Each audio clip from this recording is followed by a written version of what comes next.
다시 보겠습니다.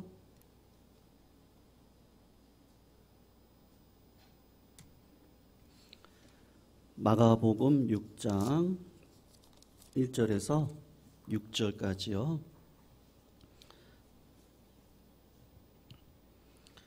마가복음 6장 1절에서 6절 우리 교독으로 읽고 마지막 6절은 함께 읽겠습니다.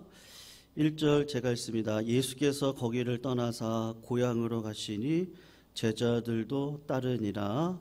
안식일이 되어 회당에서 가르치시니 많은 사람이 듣고 놀라 이르되 이 사람이 어디서 이런 것을 얻었느냐? 이 사람이 받은 지혜와 그 손으로 이루어지는 이런 권능이 어찌 됨이냐? 이 사람이 마리아의 아들 목수가 아니냐? 야고보와 요셉과 유다의 유다와 시몬의 형제가 아니냐? 그 누이들이 우리와 함께 여기 있지 아니하냐 하고 예수를 배척한지라. 예수께서 그들에게 이르시되 선지자가 자기 고향과 자기 친척과 자기 집 외에서는 존경을 받지 못함이 없느니라 하시며 거기서는 아무 권능도 행하실 수 없어 다만 소수의 병자에게 안수하여 고치실 뿐이었고 그들이 믿지 않음을 이상히 여기셨더라.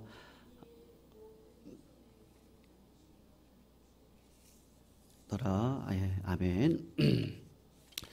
오늘 마가복음 1장을 보시면요, 예수께서 거기를 떠나셨다 그렇게 이야기를 하시거든요.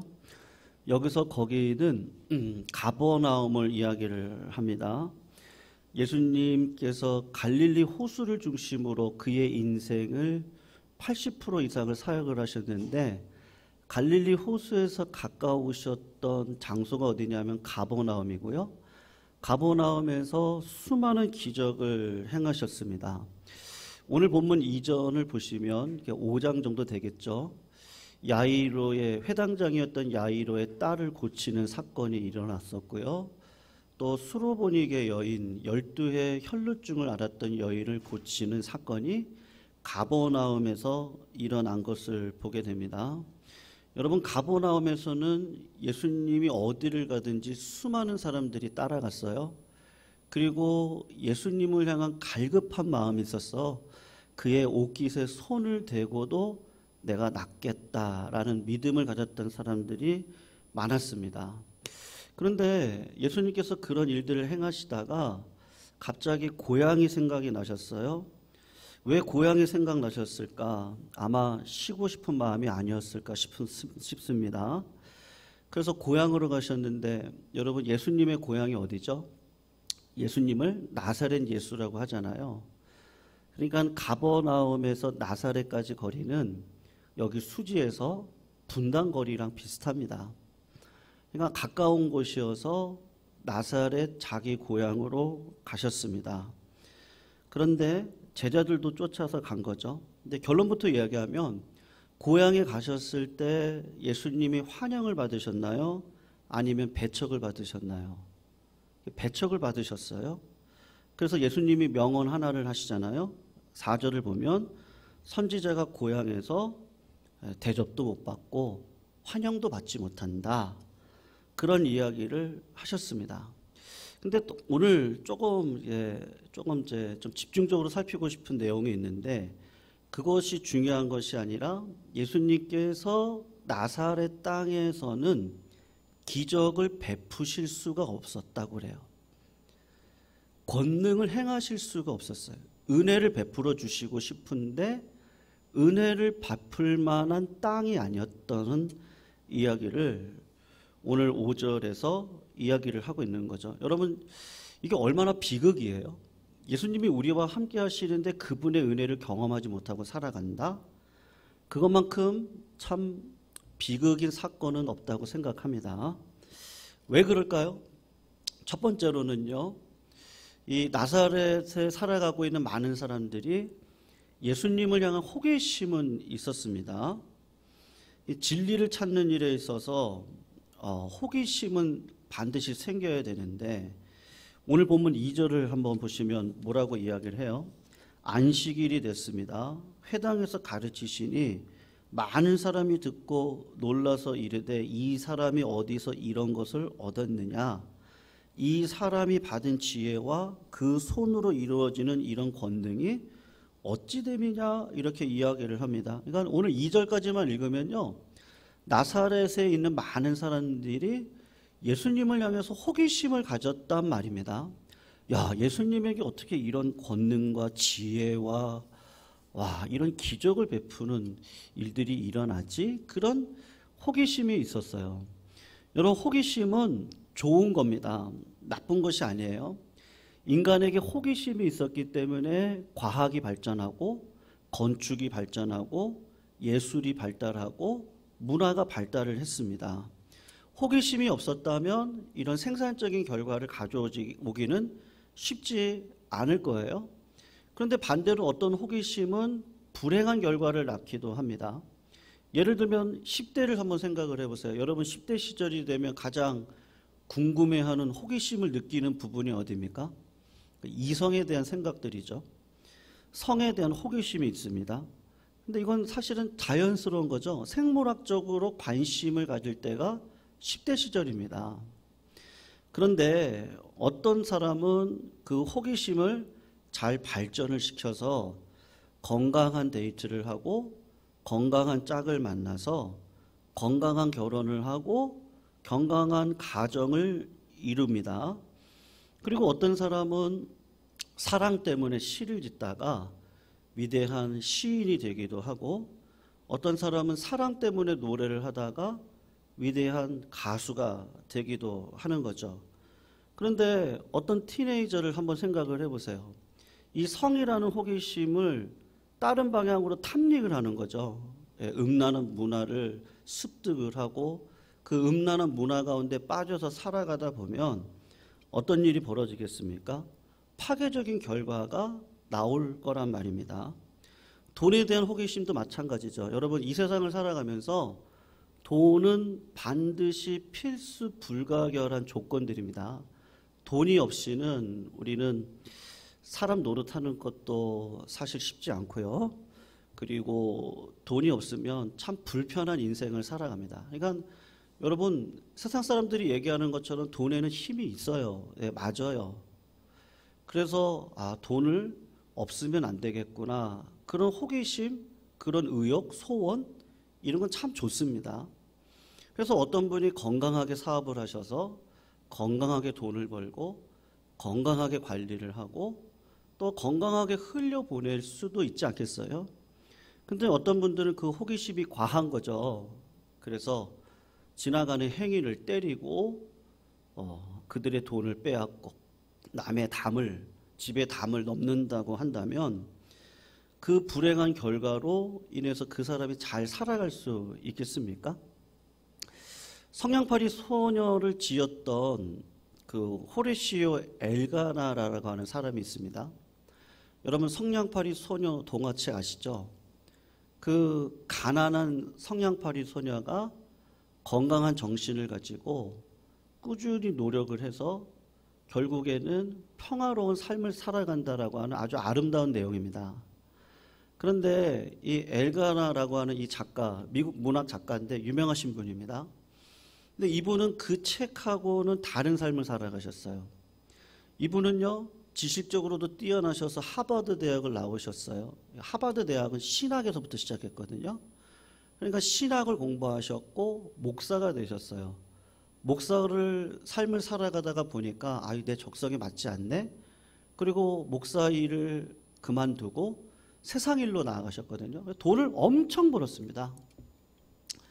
그 돈을 많이 버는 것까지는 좋은데 번 돈으로 탐닉을 하기 시작을 했어요. 그래서 결혼 생활이 오래가지 못했습니다. 오래가지 못했을 뿐만 아니라 방탕한 삶을 살았습니다. 도박에 손을 댔습니다. 그리고 자기 삶을 도저히 감당할 수 없는 자리까지 나아가서 결국에는 정실분열 환자가 돼서 비참한 최후를 맞이하게 됐는데 이분이 왜 그렇게 됐습니까? 했을 때 그 호기심은 참 좋은 거거든요. 소원은 좋은 건데 그 소원을 잘못된 방향으로 흘러버리니까 인생이 망가지더라고 하는 거죠. 오늘 나사렛 땅에 있었던 예수님의 고향 사람들은 예수님에 대한 호기심이 있었어요. 야, 예수가 어떤 분이시길래 저런 탁월한 말씀을 하시냐? 예수님이 어떤 분이시길래 저런 권능의 말씀을 하시느냐? 여기까지는 참 좋았는데 이걸 넘어가지를 못하는 거예요. 여러분, 많은 사람들이 신앙생활을 합니다. 그런데 뭐를 못하죠? 저는 이게 참 중요하다고 생각하는데요. 매일매일 예수님과 동행하는 건 참 힘들어 하세요. 세상에 나가면 넓은 길이 너무 많아요. 쉽게 살기 쉽고 편하게 살 수 있는 길은 세상 나가면 널려 있습니다. 굳이 신앙으로 안 살으셔도 편하게 살아갈 수 있는 방법이 많아요. 근데 말씀으로 선포되어지고 삶에서 우리가 느끼죠. 예수님과 동행하는 삶을 살지 않으면 지금은 괜찮고 뭔가 될 것 같고 여러 가지가 좋은 결과가 나올 것 같지만 여러분, 인생이라는 게 그렇습니까? 세월이 흐르잖아요. 그러면 의지할 곳 없을 때가 분명히 저희들에게도 있거든요. 그때 내가 뒤돌아놓고 내 삶을 딱 봤을 때 그거 있잖아요. 내가 뭐지? 그렇게 말씀하시는 어르신들 제가 많이 저한테 얘기하시는 분들 많이 뵀거든요. 이용만 당한 거예요. 어떻게 보면요. 그 넓은 길이어서 세상의 유혹에 빠져 그 길을 편하게 가긴 했는데 지내놓고 보면 마귀 손에 끌려가지고 이용만 당했지 진짜 주님의 음성을 듣고 주님을 따라가는 삶을 살지 않았던 결과에 대해 그 허무함을 말씀하시는 분들이 상당히 많으십니다. 늦지 않은 거죠. 그때도 늦진 않습니다. 여러분, 우리가 신앙생활하면서 이 부분인데요. 우리가 너무 예수를 많이 들으시다 보니까 마치 신앙생활을 주일날 나와서 설교를 들으면 내가 신앙생활 한 걸로 착각하실 수가 있어요. 예배를 뜨겁게 드리면 그게 내 신앙을 증명하는 것처럼 헌금을 하면 봉사를 하면 다 필요한 거죠. 우리 교회는 더더욱 필요합니다. 나를 내려놓고 정말 주님의 음성을 듣고 열심히 고생을 하며 수고를 하고 땀을 흘리는 일들이 필요한데 이게 시간이 오래되다 보면요. 마치 이것이 내 신앙의 전부인 것처럼 생각하고 뭐는 놓치죠? 주님의 음성은 놓치고 걸어가는데 그러고 의지할 곳 없을 때가 딱 되면 이게 허무함이 오고요. 내가 반석 위에 세운 거 맞나? 그런 생각이 들 때가 사실 많거든요. 나사렛 고향 사람들의 입장에서 생각을 해보세요. 예수님은 어떤 분이셨어요? 오늘 본문 3절을 보시면요. 거기 중요한 얘기가 나오거든요. 마리아의 아들, 그리고 두 번째 목수가 아니냐, 그렇게 얘기를 해요. 이 사람들은요 편견에 빠져 있거든요. 여러분, 편견이라는 거는 뭐예요? 두 가지 경우 중에 한 경우가 편견으로 옵니다. 내가 몰라요. 모르는 상황에서 모르니까 편견이 생겨요. 근데 두 번째는 뭐죠? 내가 잘한다고 생각해요. 아까 제가 말씀드린 것처럼 이 정도 하면 신앙생활 잘하는 거야. 그 익숙함에 편견에 빠질 때가 있거든요. 내가 목사니까 난 잘하고 있는 거야. 그거 절대 아니거든요. 그 마귀가 좋아하는 말이에요. 내가 신앙생활 30년 했으니까 난 잘하는 거야. 그 익숙함, 너무 잘하니까요. 너무 잘 알아서 편견을 갖고 예수님 앞에 진심으로 못 나가요. 나사렛에 있는 백성들이 예수님을 볼 때 마리아의 아들이 아니냐, 아마 아버지 요셉이 일찍 죽은 것 같아요. 돌아가신 것 같아요. 마리아가 어떤 여자예요? 그 동네 사람들 다 알아요. 정혼의 관계였어요. 육체적으로 섞이지 않았어요. 요셉하고 어떤 결혼의 진짜 관계는 아니었어요. 근데 임신을 했어요. 사생아 낳았던 여자 아니에요, 저 여자? 예수 저거 사생아잖아. 아빠 요셉 아니잖아. 그리고 그 아버지 어떤 사람이에요? 목수인데요. 저 천한 집안인데 저 시골 출신이고요. 뭐 나셀이 아주 작거든요. 그런 사람 아니야? 그런 편견을 갖고 내가 잘한다고 생각하죠, 예수님을요. 그리고 동생들을 봐라, 누나들을 봐라. 현실은 예수님이 지금 복음의 능력으로 호기심을 생겨가지고 예수의 권능이 이러네? 야, 예수님의 은혜가 이러네? 근데 이 익숙함의 편견에 빠져서 예수님 앞에 진정으로 나아가지 않는 거죠. 결국은 여러분 오늘 5절을 보시면 아주 중요한 이야기를 하는 거죠. 거기에서는요, 아무 권능도 행하실 수 없어 다만 소수의 병자에게 안수하여 고치셨다. 6절은 뭐라 그래요? 이유가 뭐라 그러죠? 믿지 않는 걸요, 이상하게 여기는 거예요. 사랑하는 성도님들, 진리는 외롭더라고요. 많은 사람들이 지구가 평평하다고 생각했습니다.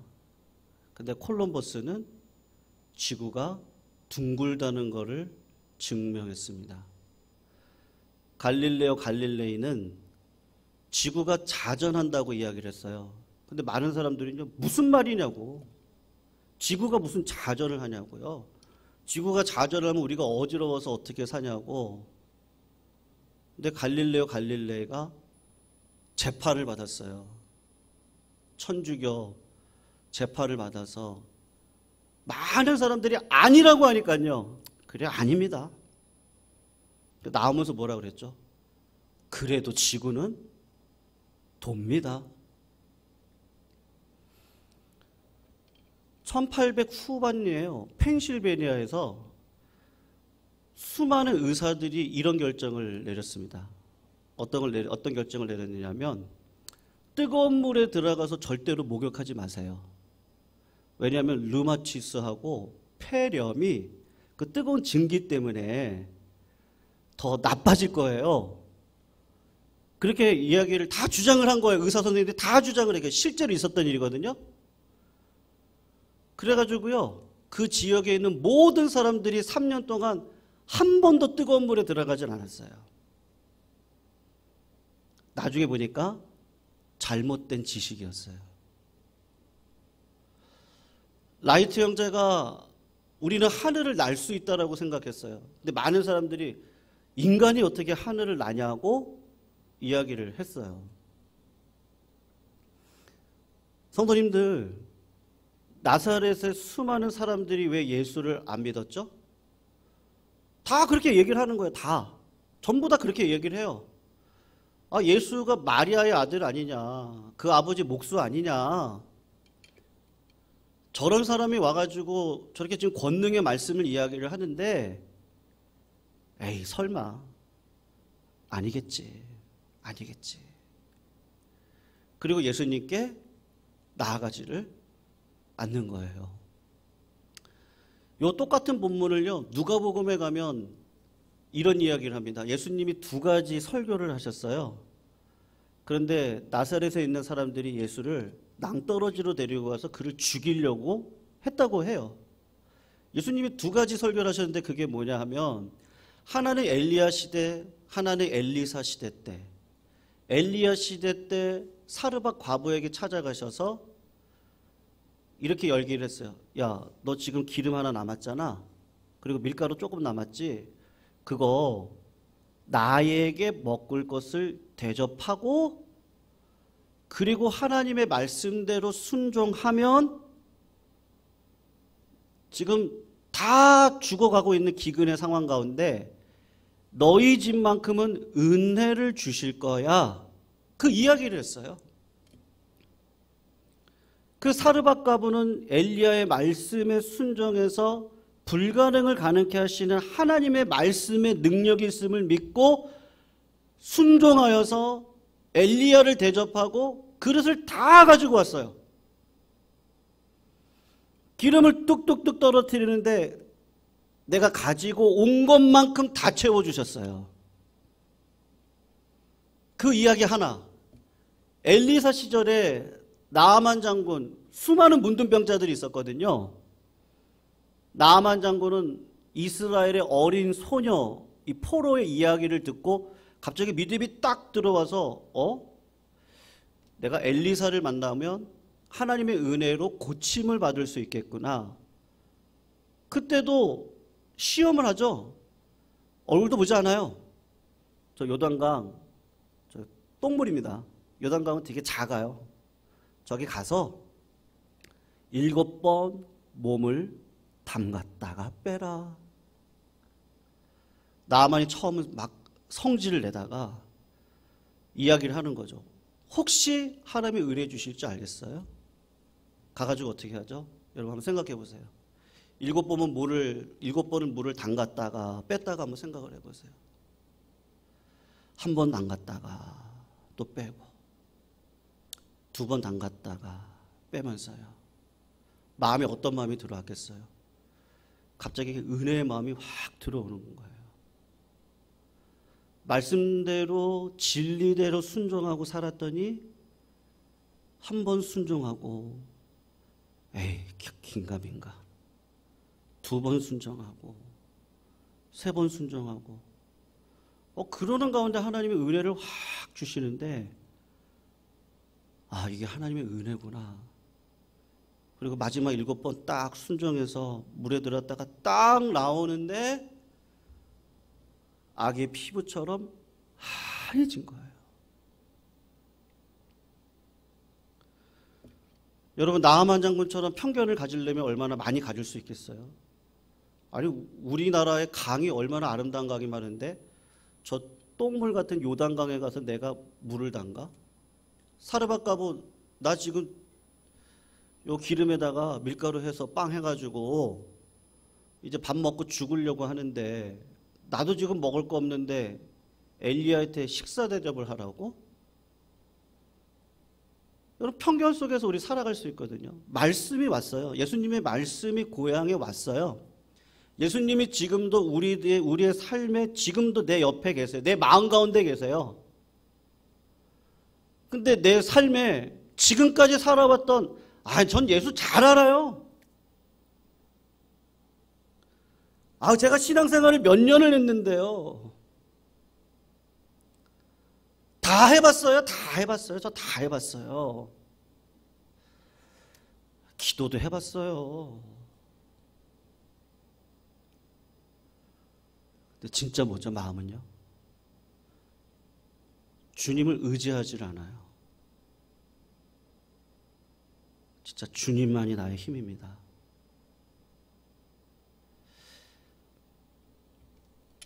성도님들, 여러분 기도로 응답받습니다. 믿으시죠? 기도로 응답받아요. 다른 걸로 응답받지 않습니다. 기도를 통해 하나님이 주시는 강력한 임재가 있어요. 마치 나아만 장군처럼 구하라. 이게 될까? 한번 들어갔다가 찾아라. 될까? 두드려라. 근데 어느 순간요. 여러분 신앙이 그렇습니다. 1, 2년 보시면 절대 안 돼요. 10년, 20년, 30년 평생을 놓고 보셔야 돼요. 진짜 승자는 지금 가려지지 않아요. 절대로 그렇지 않아요. 믿음을 끝까지 유지하고 지속적으로 하나님과의 관계 속에서 예수 안에 내가 살고 죽고 예수 안에 그분의 음성을 듣고 그 믿음의 시련 가운데 지나갈 때 하나님께서 그때 부어주시는 은사와 능력과 권능과 기적이 있거든요. 그 하나님이 주세요. 반드시 주세요. 누구한테 주세요? 구하는 자에게 주세요. 회당장 야이로 자기 자식을 낳게 하겠다고 하는 일념으로 주님을 찾아왔던 자에게 혈루병을 앓았던 여인이 예수님의 옷자락이라도 만지면 낫겠다고 하는 그 믿음을 가지고 주님 앞에 간절함으로 나아갔을 때 하나님께서 은혜를 주세요. 근데 누구에게는 은혜를 베풀 수가 없어요? 하나님 저 목사인데요. 하나님 저 지금 20년, 30년, 40년, 50년 목회했는데요. 하나님 제가 얼마나 많이 헌신했는데요. 저 주님 다 알아요. 주님은 뭐라 하죠? 새 노래로 찬양해라. 새 마음을 품어라. 새로운 찬양과 새로운 마음으로 주님 앞에 나아가라. 이게 진짜 쉽지 않더라고요. 주님이 어떻게 하시죠? 내 힘으로 안 되는 상황을 오래도록 주시죠. 그리고 신기하게도 그걸로 그 하나님 앞에 나아가는 자에게 그 시간을 지나가면서 은사를 주시죠. 여러분 제가 몇 번 말씀드렸는데 요셉이 꿈을 해석하는 은사를 언제 받았을까요? 아마도 믿음으로 살아갔던 노예 시절 플러스 몇 년의 감옥 생활을 하면서 그때 하나님 앞에 간절히 기도할 때 하나님이 주신 은사였을 거예요. 다니엘은요. 15살 즈음에 내가 바벨론의 문화 속에 살아가다가 죽겠구나. 그런 마음을 가지고 진짜 정직한 마음을 가지고 내가 주님 아니면 살아갈 수 없다라는 고백으로 결단하고 믿음으로 살아갔을 때 그때 하나님께서 뭐를 주시죠? 권능과 능력과 이길 수 있는 힘을 주시죠. 여러분 이 땅에서 이 시절에 필요한 건 뭐겠어요? 히브리서 말씀과 같이 예수님을 깊이 알아가는 게 목사님 지금 내 삶에 문제가 얼마나 많은데요. 밥 벌어먹기도 힘들고 물질적으로 어렵고요. 경제적으로 힘들고요. 자녀들의 문제가 있고요. 교회도 이런 여러 가지 산적들이 되었고요. 세상 살아가는 게 어떻게 힘든데 예수님 알아가라고 합니까? 그게 우리 삶하고 무슨 상관입니까? 아니요. 거꾸로 되신 거예요. 주님을 의지하고 오랜 세월을 하나님과 씨름하다 보면 하나님이 풀어가세요. 그때 그 반석 위에 서 있는 모든 것들은 안전해요. 근데 예수 그리스도 없이 내 삶으로 가져왔던 내 모든 계획들은 잘 되는 것 같죠. 근데 인생은 끝까지 가보셔야 된다니까요. 아무도 몰라요. 그건 진짜 몰라요. 하나님의 성품을 계속해서 드러내면서 살아가셨던 분들에게는 반드시 하나님의 은혜를 주세요.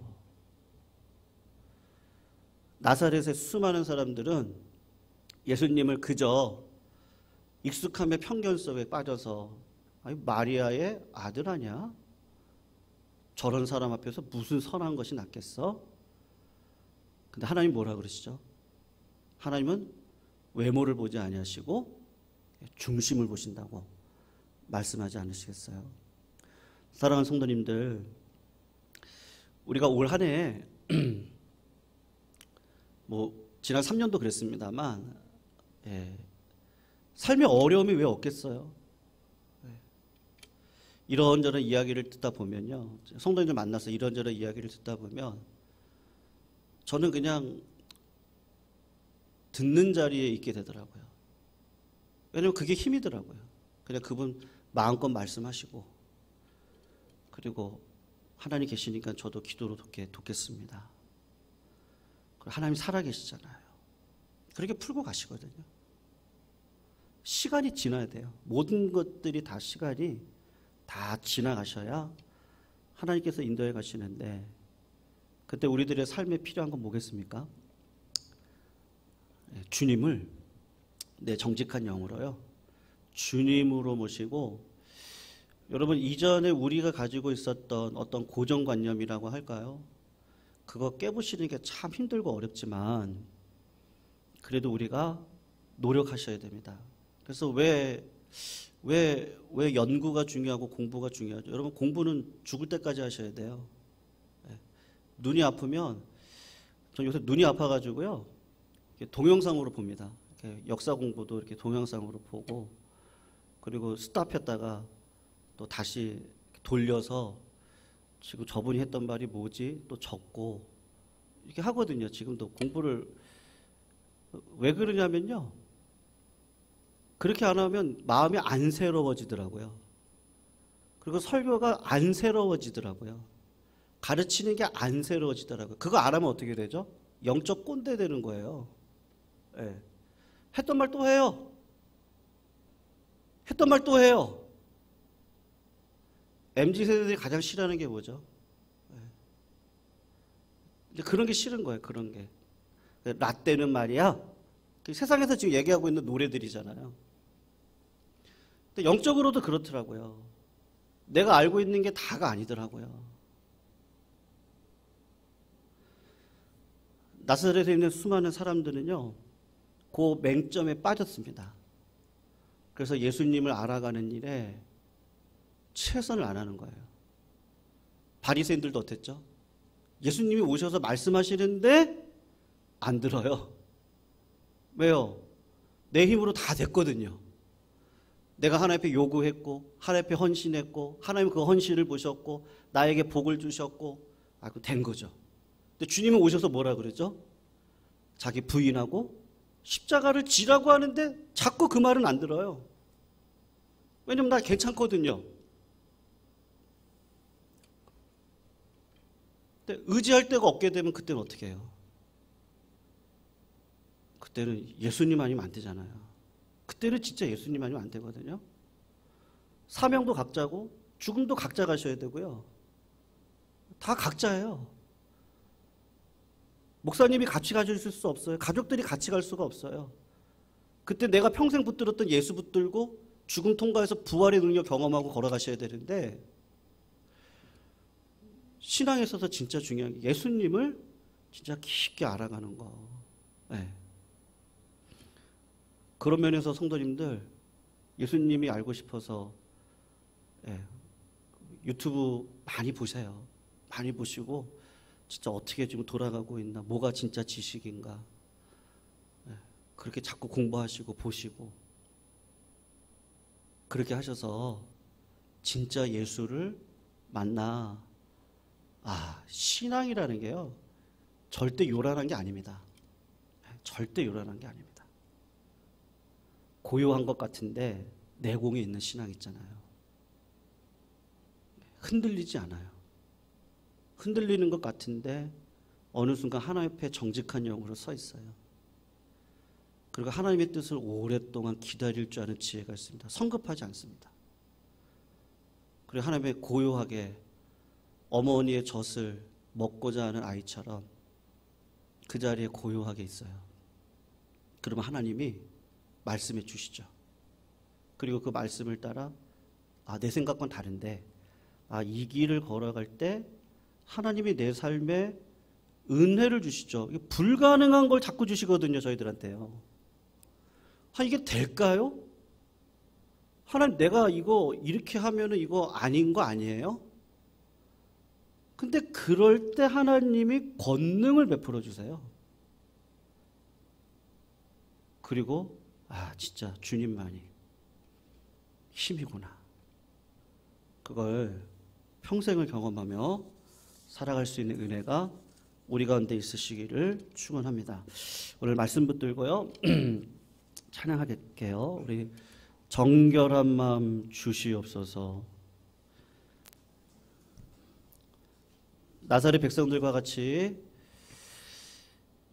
익숙한 편견에 빠져서 살아가는 것이 아니고 다윗처럼요, 누가 얘기하든지 상관없습니다. 나단 선지자가 이야기하던, 아비가일이라고 하는 하찮은 여자가 와서 이야기를 하던, 이게 하나님의 뜻이네. 그러면 마음을 탁 돌리죠. 그 그 다윗이 오늘 했던 고백은 하나님 정직한 영을 주십시오. 정결한 마음을 주시고 우슬초로 나를 씻어 주십시오.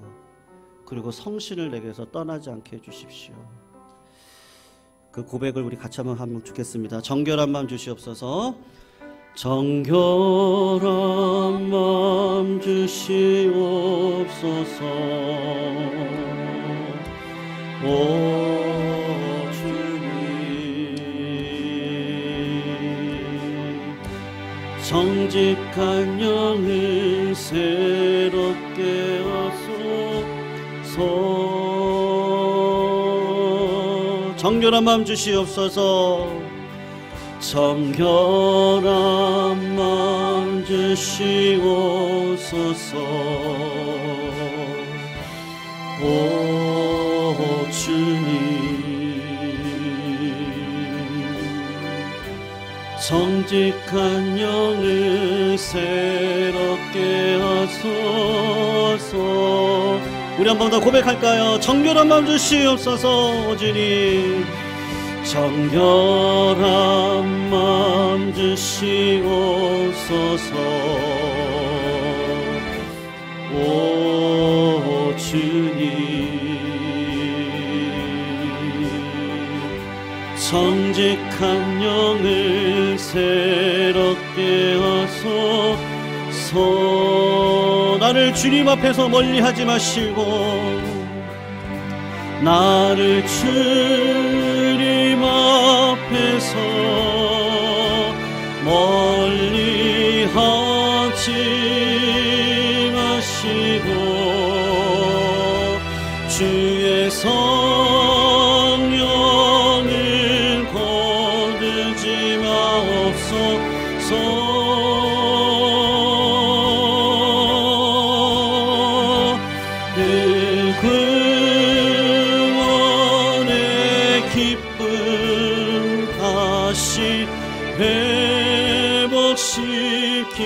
회복시키시고 변치 않는 마음 내 안에 주소서. 우리 한 번 더 고백할까요? 정결한 마음 주시옵소서. 오 주님, 정결한 마음 주시옵소서. 오 주님, 정직한 영을 새롭게 하소서. 정결한 마음 주시옵소서. 정결한 마음 주시옵소서. 오 주님, 정직한 영을 새롭게 하소서. 나를 주님 앞에서 멀리하지 마시고, 나 주님 앞에서 멀리하지 마시고, 주의 성령을 거두지 마옵소서.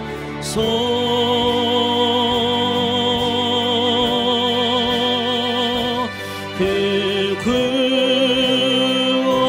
구원의 기쁨 다시 회복시키시고 변치 않는 마음 내 안에 주소서.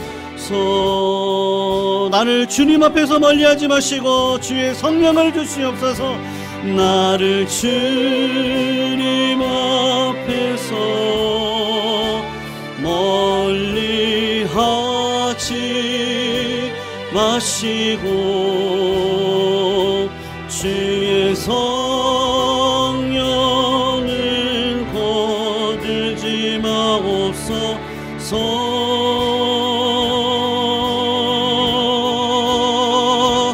그 구원의 기쁨 회복시키시고 변치 않는 맘 내 안에 주소서. 우리 한 번만 다시 고백할까요? 나를 주님 앞에서 멀리하지 마시고, 나를 주님 앞에서 멀리하지 마시고 주의 성령을 거두지 마옵소서.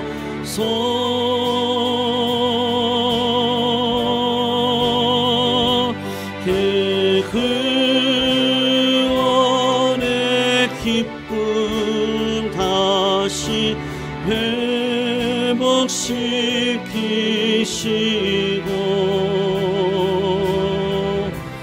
변치 않는 마음 내 안에 주소서. 제가 목회 짧은 경험이지만요, 한 20여 년 이렇게 보면서 우리 성도님들에게 힘들고 어려운 때가 반드시 있어요. 그래서 어떤 안수 집사님은 직장에서 이렇게 안 좋은 일로 나오시게 되셨는데, 그 집사님이 그냥 밝은 얼굴로 교회 나오셔가지고요, 그냥 목사님 뭐 할 거 없어요? 이왕 노는 거 그냥 성전 좀 봉사 좀 할게요. 여기 고치고 저기 고치시고, 그리고 예배당에 와서 또 막 기도하시고, 라면이라도 먹죠. 그래서 라면도 먹고. 그렇게 살아오시는데요, 그분의 길을 이렇게 10년, 20년 이렇게 딱 놓고 보니까 하나님께 책임져 주시더라고요. 항상 기뻐하고 쉬지 말고 기도하고 범사에 감사해라.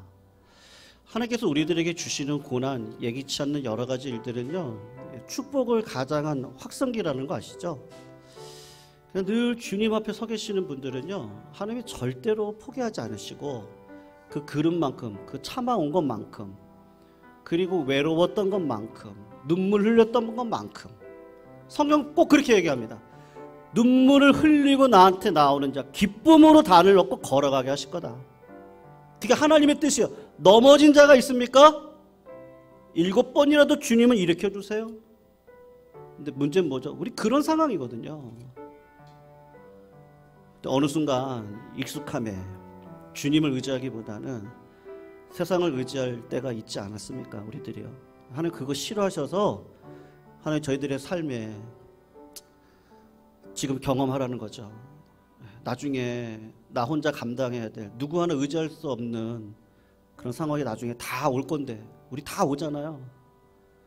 근데 그때 예수 의지하고 그 죽음의 계곡을 통과해야 되겠는데, 주님 지금도 내 옆에 계시죠. 다윗은 그걸 아니까 주님 저 절대 떠나시면 안 돼요.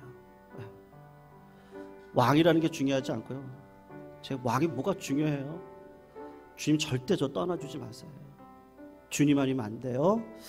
그 고백을 한 줄로 믿습니다. 우리 시간 다 같이 한번 주여 한번 외치시고 기도할 때, 하나님, 내 안에 하나님의 것보다 세상의 것들, 그 넓은 길, 그거 좀 좋아 보이는 거, 그 편해 보이는 거, 쉽게 갈 수 있는 거, 그것 말고 하나님 좁은 길, 어렵게 가더라도 하나님이 내 안에 있다는 증거 갖고 살아갈 수 있는 믿음의 역사, 그거 갖고 내 평생을 살아갈 수 있는 은혜가 넘칠 수 있도록 하나님 나에게 정직한 영을 허락하여 주시고 늘 새롭게 해주시고 주님이 나를 떠나지 않는 믿음의 인생 걸어가게 해달라고, 이 시간 나의 마음 가운데 회개의 능력을 허락하여 달라고 주여 한번 외치시고 통성으로 기도합니다. 주여, 하나님 아버지 감사함을 올려드립니다. 하나님, 내가 감히 이룰 수 없는 것들을 바라지 아니하고 교만하지 아니하며 자만하지 아니하며 어린아이와 같이 어머니의 젖을 바라며 하나님의 품에 늘 안겨서 아버지 하나님을 날마다 구하는 믿음의 인생을 살기를 소원합니다. 하나님, 우리 성도님들의 삶 가운데 진짜 삶의 능력과 권능이 행해지기를 소원하고 기도합니다. 항상 기뻐하고 쉬지 말고 기도하며 범사에 감사할 수 있는 은혜의 삶을 살아갈 수 있도록 주께서 역사해 주시옵시고, 하나님께서 그런 삶을 통하여서 결국은 주시는 은사와 능력과 권능을 받아 이 시절을 하나님 잘 감당할 수 있는 우리 모두가 되기를 소원합니다. 하나님 아버지, 힘들고 어려운 시절 속에 하나님을 더욱더 의지할 수 있도록 인도해 주시옵시고, 내 마음 가운데 있는 세상적인 모든 것들은 성령의 불로 태워 주시옵시며, 아버지 하나님께서 원하시고 기뻐하시는 능력의 종으로 이 땅을 살아갈 수 있는 은혜가 넘쳐날 수 있기를 주님 아버지 간절히 원하고 기도하오니, 하나님 우리의 마음 가운데 성령을 거두지 말아 주시옵시고, 하나님이 어떠한 상황 속에서도 함께해 주심을 경험하며 은혜를 가지고 믿음으로 살아가 결국은 넓은 그릇 큰 나무 되어져서 누구든지 품고 누구든지 하나님의 사람으로 세워갈 수 있는 변치 않는 믿음 가운데 갈 수 있도록 우리 모두를 인도하여 주시기를 소원하고 기도합니다. 오늘 이 시간도 간절히 기도합니다. 하나님의 것보다 앞섰던 것들이 있었습니다. 하나님의 계획보다 내 계획이 앞섰던 모든 것들을 용서해 주시옵소서. 하나님 아버지, 하나님을 의지하고 걸어가는 진짜 주님을 알아가는 일에 내 인생을 하나님 앞에 소모할 수 있도록 인도해 주시고, 세월을 아끼고 기회를 사는 일, 하나님을 알아가는 일에 더욱더 힘을 쓰게 하여 주셔서 그 하나님이 내 인생을 주장하고 내 인생 가운데 반드시 역사하셔서 주인의 삶을 살아가는 그 은혜를 경험할 수 있는 우리 모두 되게 하여 주시옵시고 역사하여 주시옵소서. 나를 주님 앞에 멀리하지 마시고, 나를 주님 앞에서 멀리하지 마시고, 주의 성령을 거두지 마옵소서.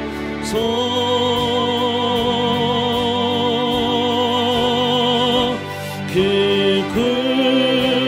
구원의 기쁨 다시 회복시키시고, 변치 않는 마음 내 안에 우리 한 번만 더 고백합니다.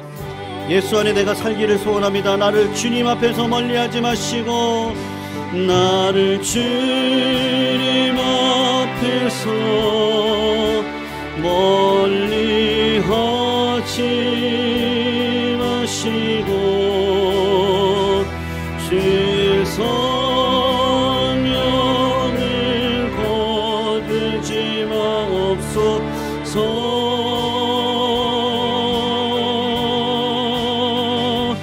그 구원의 기쁨 다시 회복시키시고, 변치 않는 마음 내 안에 주소서. 우리 여기서 한번 기도하실 때 우리 전도 선교를 위해서 기도하고요. 지진 가운데 수만 명의 사람들이 죽어가고 있는 우리 튀르키예, 우리 형제의 나라 터키와 또 시리아를 위해서 이 시간 같이 한번 기도하면 좋겠습니다. 지진을 통해 하나님께서 그 땅 가운데 세상의 모든 인력들이 그쪽을 향해 흘려 들어가고 있는데요. 이럴 때 전 세계가 하나가 될 수 있는 또한 기회가 될 줄로 압니다. 전쟁은 그치게 하시고, 우리가 사는 세상이 이런 세상이라는 거 알게 하시고, 서로가 뜨겁게 사랑하면 허다한 죄를 덮어서 이 땅 가운데 주의 나라가 이루어져야 되겠는데, 그런 믿음의 역사가 일어날 수 있는 이번 위로가, 격려가 이 땅 가운데, 그 땅 가운데 넘쳐날 수 있도록 인도해 달라고 같이 한번 기도하시면 좋겠고요. 크나큰 재해 앞에서 또 앞에서 일하고 계시는 많은 분들이 계시죠.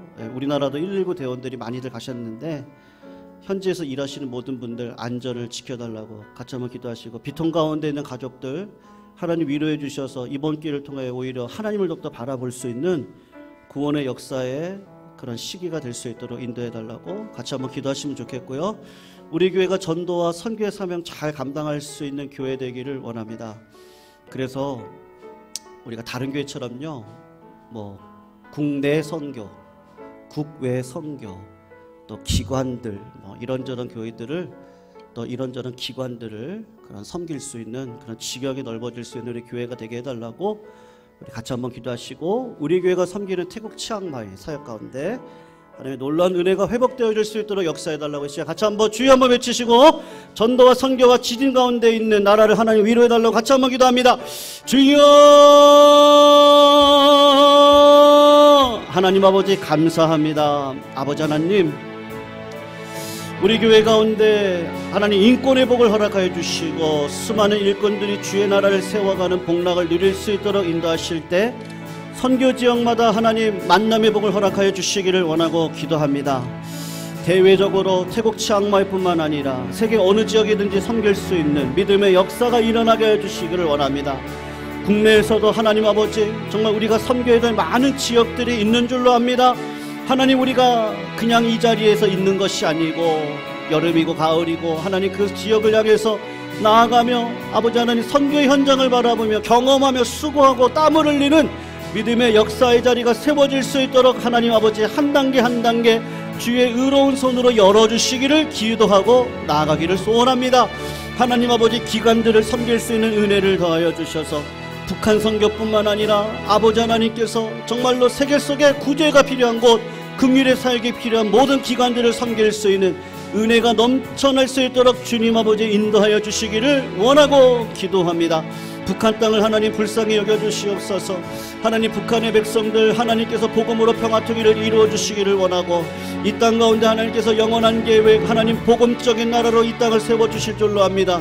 우리 대한민국이 하나님 아버지 그 사명을 잘 감당할 수 있도록 주님께서 은혜 위에 은혜를 허락하여 주시옵소서. 시리아와 터키 지역의 아픔 가운데 있는 수많은 백성들을 불쌍히 여겨주시옵시고 하나님의 인생의 허무함이 하나님 모래 위에 지은 집과 같이 언제든지 흔들리면 넘어갈 수밖에 없는 우리들이 오니 하나님, 이번 기회를 통하여 형제의 나라 터키와 아버지 시리아의 나라 속에서 예수 그리스도의 복음의 능력이 온전히 드러날 수 있도록 주께서 하나님 놀라운 역사를 행해 주시기를 원하고 기도합니다. 현장 속에서 일하고 계시는 하나님 분들을 하나님 안전 속에 지켜주시기를 원하고 수고하고 땀을 흘린 것만큼 하나님 아버지 구원받는 백성의 수가 늘어날 수 있도록 살려주시기를 원하고 생명을 하나님 세워주시기를 원하오니 하나님 아버지 역사하여 주시옵소서. 우리 예광교회를 위해서 기도합니다. 하나님, 지역적으로 아버지 이 시대적인 사명을 감당하길 원합니다. 아버지 하나님의 마음을 동감하게 해주시고 하나님, 우리가 정말 좁은 길을 걸어가야 될 것인데 하나님께서 나에게 말씀하실 때 그 뜻에 순종하여 우리 교회, 우리 모든 백성들 한 분 한 분이 정말 주의 뜻 안에 거하고 은혜 안에 거하여 아버지 이 시대적인 많은 사명들을 감당할 수 있는 우리 모두 되게 하여 주시옵소서. 하나님의 사랑을 사모하는 자, 하나님의 사랑 사모하는 자, 하나님의 평안을 바라보는 자, 너의 모든 것 창조하신 우리 주님이 너를 얼마나 사랑하시는지 하나님께 찬양과 경배하는 자, 하나님의 선하심을 닮아가는 자, 너의 모든 것 창조하신 우리 주님이 너를 자녀 삼으셨네. 하나님 사랑의 눈으로 너를 어느 때나 바라보시고 하나님 인정기로서 나 너에게 기운이시니 어두움에 밝은 빛을 비춰주시고 너의 작으신 은혜도 응답하시니 너는 어느 곳에 있든지 주를 향하고 주만 바라보. 네, 한 번만 더 고백할까요? 하나님의 사랑을 사모하는 자, 하나님 사랑을 사모하는 자, 하나님의 평안을 바라보는 자, 너의 모든 것 창조하시는 이 주님이 너를 얼마나 사랑하시는지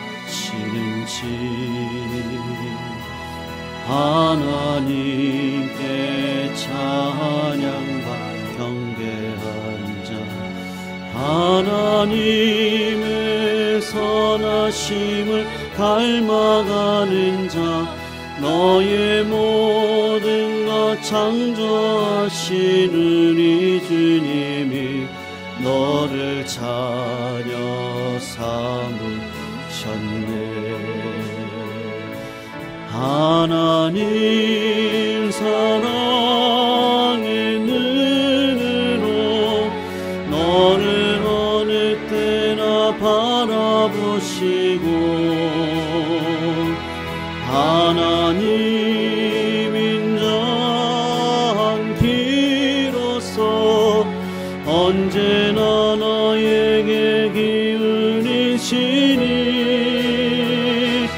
어두움에 밝은 빛을 비춰주시고 너의 작은 신음에도 응답하시니 너는 어느 곳에 있든지 주를 향하고 주만 바라보 하나님 사랑의 눈으로 어느 때나 하나님 사랑의 눈으로 너를 어느 때나 바라보시고 하나님 인자함기로써 언제나 너에게 기울이시니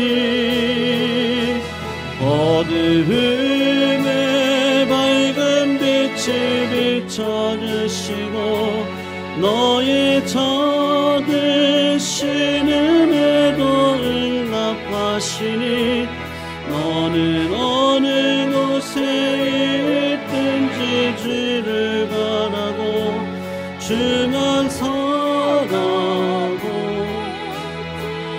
하나님 사랑의 눈으로 하나님 사랑의 눈으로 너를 어느 때나 바라보시고 하나님 인자하기로써 언제나 너에게 기울이시니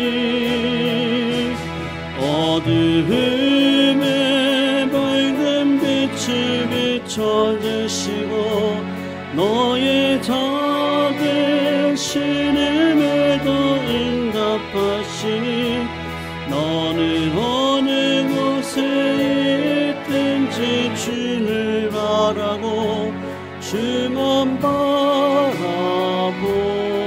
바라볼지라 주만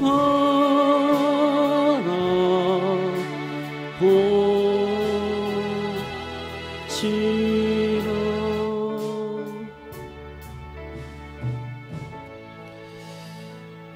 어떤 교육책을 보니까 아이들 우리 양육할 때 첫 번째로 가르치는 거 안 되는 건 안 된다.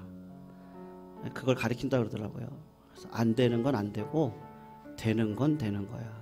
질서를 배우는 거잖아요. 우리가 하나님 사랑을 보면서요, 우리는 너무 이상적인 거를 자꾸 볼 때가 많거든요. 근데 그렇진 않더라고요. 사단의 가시도 그냥 하나님은 안 돼. 너 그냥 그거 갖고 살아. 그러면 사셔야 되는 거고요.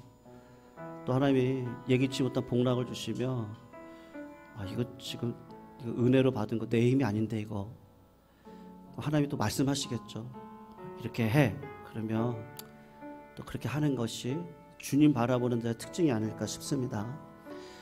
그래서 우리 신앙을 좀 보폭을 더 넓게 하시고 좀 그런 관점에서 우리 신앙이 좀 더 자유로울 수 있었으면 좋겠습니다. 그래서 우리 성도님들 오늘 이렇게 같이 기도하실 때요, 삶의 문제들이 있거든요. 우리 임복순 권사님이 항암 치료를 못 받으셨는데 간 수치가 너무 높으셔서 그래서 이제 걱정도 하셨고, 근데 지금은 뭐 100으로 떨어졌대요. 그러니까 지금 엄청 떨어지신 거예요. 그러니까 마음껏 항암 치료하셔도 되는 거죠. 예. 또 뭐 그런 일들도 있겠지만, 또 백상철 집사님 같은 경우는요, 한 2달 전부터 김종일 집사님 얼굴이 너무 안 좋으셨는데 물어봐도 대답을 안 하시고 잘. 근데 아마 전조들이 좀 있었던 것 같아요. 걱정도 하셨고.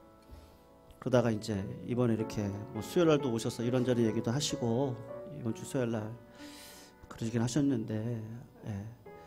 지금 또 기다려야 되거든요. 이게 좀 한 다리가 안다니까요. 예. 닿지 않을 뿐만 아니라 평생을 이렇게 걸어 오신 거에 대한 결과가 있지 않겠어요? 이 대퇴부의 뼈가 지금 뭐 심각합니다. 예. 그것도 수술을 해야 되고, 살아온 결과에 대한 이걸 지금 또 이렇게 새롭게 해나가야 되니까 또 시간도 필요하고, 우리 성도들이 많은 기도가 필요하고, 또 본인의 노력도 들어가야 되고요.